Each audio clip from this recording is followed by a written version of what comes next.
మంచిగా అరుస్తుంది కానీ ఆమె కాంటెంట్. బిగ్ బాస్ ఎక్స్పీరియన్స్ ఎలా ఉంది మేడం? ఇప్పుడే నాకు మజరాని మౌనం ఇది అలా ఉంది, కానీ ఇంకా వైపు చూస్తే ఐ థింక్ బిగ్ బాస్ లో నేను ఎంత నేర్చుకున్నా అంటే చాలా చాలా నేర్చుకున్నా అనుకుంటున్నా. పృథ్వీ ముందు 3 weeks లో కొంచెం అగ్రెసివ్ ఉంటే, కానీ ఇప్పుడు తనకి గేమ్ మీద ఒక హోల్డ్ వచ్చింది.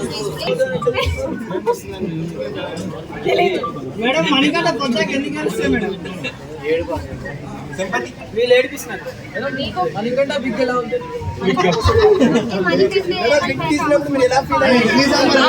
ఒకరు అడగండి. My life style normal life style ముందు నేను నో రేషన్ లేకుండా తినలేదు మంచిగా, అండ్ అన్ని కొంచెం ఇబ్బందిగా ఉండే. Once I get back to my self అప్పుడు అగైన్ ప్రాజెక్ట్స్ వచ్చినా రాకపోయినా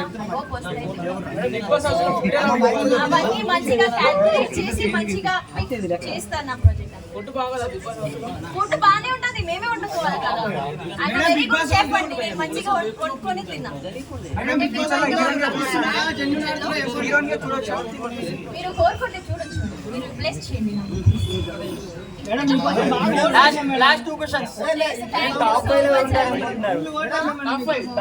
నేను అనుకోవట్లేదు, అంటే ఇప్పుడు వచ్చిన 8 మంది ఉంటారు, వైల్డ్ కార్డ్ ఉంటారని నా support. I be very honest again, because నాకు సీత అండ్ నిఖిల్ చాలా ఫేవరెట్ అక్కడ. So I am supporting Sita and Nikhil.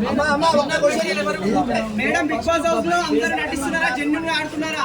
మీతో పాటు ఉన్నవాళ్ళు బిగ్ బాస్ హౌస్ లో నటించడం అనేది చాలా కష్టం. బిగ్ బాస్ ఇలా కొన్ని టాస్క్ పెడతారు, కొన్ని ఎమోషనల్ టాస్క్ పెడతారు. అక్కడ ఫేక్ ఉండడం అంటే అసలు impossible. Nobody can be fake.